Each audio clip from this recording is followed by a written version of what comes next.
Hai NutriPips, pernahkah kalian bertanya-tanya, kenapa ya orang minum banyak air?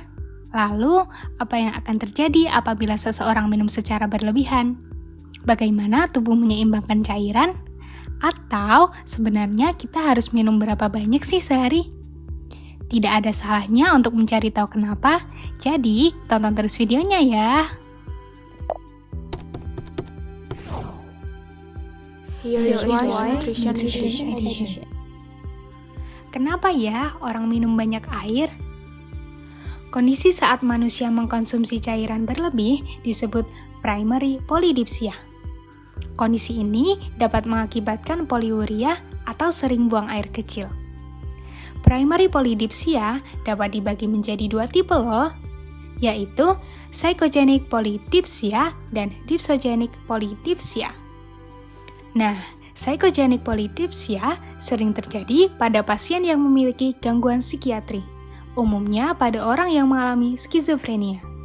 Sedangkan dipsogenic polydipsia adalah kondisi saat seseorang terus-menerus mengkonsumsi cairan untuk menjaga gaya hidup sehat yang belakangan ini marak digalakkan. Dipsogenic polydipsia juga dapat disebabkan karena gangguan pada hipotalamus loh. Lalu, apa yang akan terjadi apabila seseorang terlalu banyak minum air? Efek yang timbul apabila seseorang terlalu banyak minum air disebut dengan overhidrasi. Yaps, overhidrasi adalah kondisi di mana tubuh menerima asupan air terlalu banyak melebihi kapasitas pengeluaran cairan. Kasus overhidrasi ini sering ditemukan pada individu yang memiliki masalah kesehatan seperti trauma, operasi besar, infeksi paru-paru, dan lainnya, yang menyebabkan tubuh tidak mampu membuang kelebihan air dengan baik. Sedangkan pada individu yang sehat, overhidrasi biasa terjadi pada atlet yang memiliki aktivitas fisik berat. Nah, kita juga perlu tahu nih, gejala dari overhidrasi itu apa aja sih? Gejala yang terjadi apabila seseorang mengalami overhidrasi yaitu mual hingga muntah sebagai respon tubuh untuk mengeluarkan kelebihan cairan, sakit kepala, lesu, kejang, dan gelisah. Adakah efek lanjutan yang berbahaya apabila minum air terlalu banyak? Efek awal minum air berlebihan tidak boleh dianggap sebagai sesuatu hal yang sepele ya, karena efek berbahaya lain dapat terus bermunculan. Nah, apa aja sih itu? Yang pertama ada efek pada ginjal. Efek overhidrasi juga dapat berpengaruh pada ginjal loh. Terlalu banyak mengonsumsi air akan menyebabkan ginjal kesusahan mengeluarkan cairan yang berlebih. Karena kemampuannya yang tidak bisa mengeluarkan air lebih dari 0,8 sampai 1 liter per jamnya. Ketidakmampuan ginjal inilah yang meningkatkan resiko terjadinya gagal ginjal. Yang kedua, resiko koma hingga kematian. Sebelum memahami efek fatal overhidrasi yang satu ini, ada baiknya kita pahami dulu bagaimana overhidrasi air terjadi pada sel.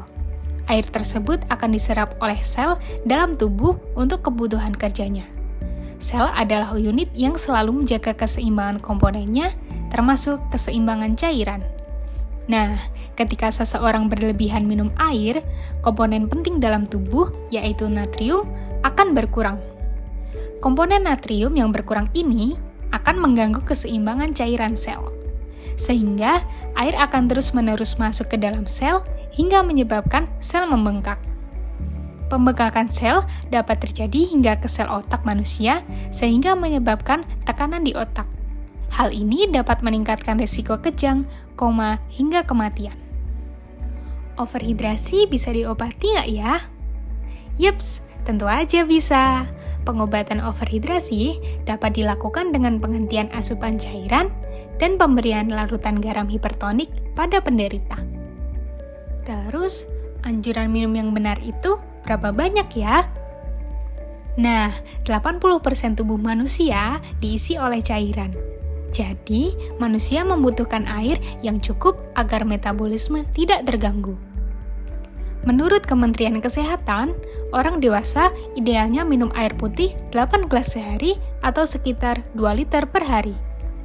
Selain dari minuman, makanan juga berperan dalam cairan tubuh sebesar 20% ya. Berikut referensi yang telah kami gunakan. Terima kasih telah menonton video sampai akhir.